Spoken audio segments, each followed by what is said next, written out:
từ thiện này. Đây mọi người nhá. Đi nhà ma cũng có bà từ thiện xuống cấp kéo bánh kẹo cho mọi người đây kìa. Đấy. Bà từ thiện, bà độc thân nhá, không một bệnh thôi. Đây một người con rất là cao luôn nhé mọi người. Đấy. Mình thường quay lại xem mình xin chào các người, hiện tại mình đang bắt con chiên đấy mọi người. Đây. Đó là con chiên nha mọi người. Hôm nay mình đi khám phá nhà mà biết là có trái quê nha mọi người.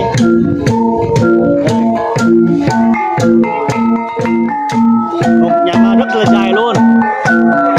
Nhà tốt rất nhiều luôn nha mọi người. Đó, anh em đang ngồi nhậu, đang ngồi uống rượu đây.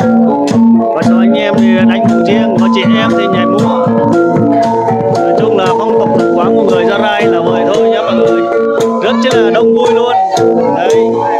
Có mà anh thì bên đó hình như là anh kia đang xa rồi. Đấy. Người ta đang làm phương tiện cho mọi người, cấp bắn bim cho tất cả anh em mà có mặt tại đây này. Rất là đông vui luôn. Kia đang làm thêm. Mình không kịp đi vòng quanh chơi do là mình đang bắt con chiên này, không có người thay mình nha, mình cho mình bác mình vừa quay luôn. Đời vừa cấp cái bánh cào luôn nha mọi người. Đây. Cô cảm ơn cô nhé, rất nhiều nhé. Rồi ok.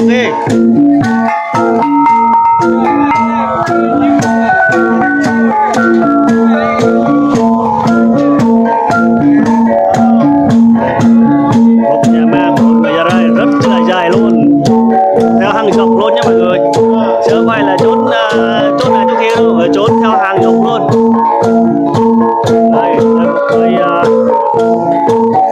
đây là cây lâu năm rồi.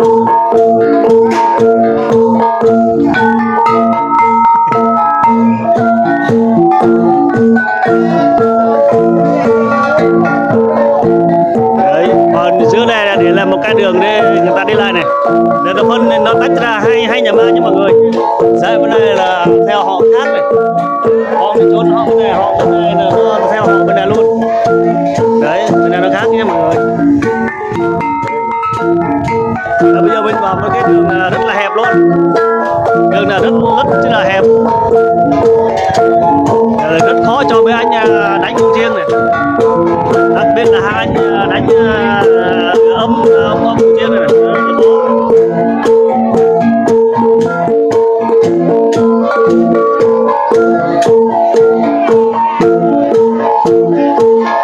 Bên này là toàn là trẻ em phụ nữ không ạ? Hình như đất nước mình là bên này hình như là phụ nữ là đông nhất đấy, còn phụ nam thì ít thôi. Còn người Trung Quốc thì thiếu phụ nữ.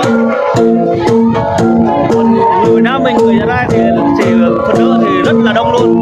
Đây, người xem ở dưới bên này toàn là phụ nữ không đấy. Phụ nữ không là thấy chưa? Phụ nam chỉ có tất cả thôi chứ, phụ nam chỉ có đánh con chiêng có tất cả thôi, không có ai hết. Phụ nam là rất là ít. Đa phần là phụ nữ là nhiều. Tốt đây là phụ nữ không này. Tốt bên kia luôn.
nghỉ rồi đó.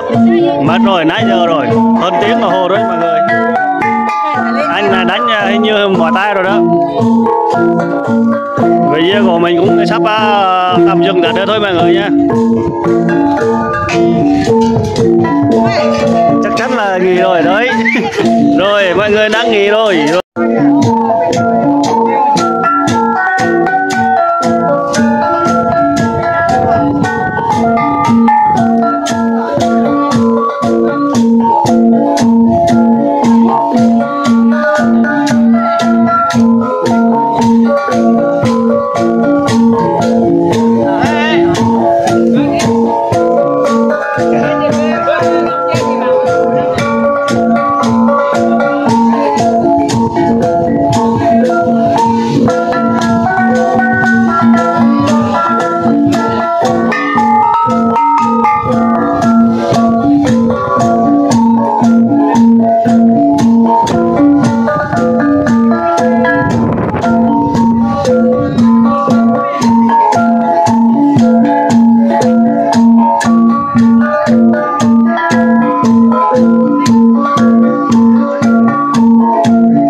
Ôm nữa nói nơi em về đâu, nhớ chăng người khúc ca yêu dấu vô về.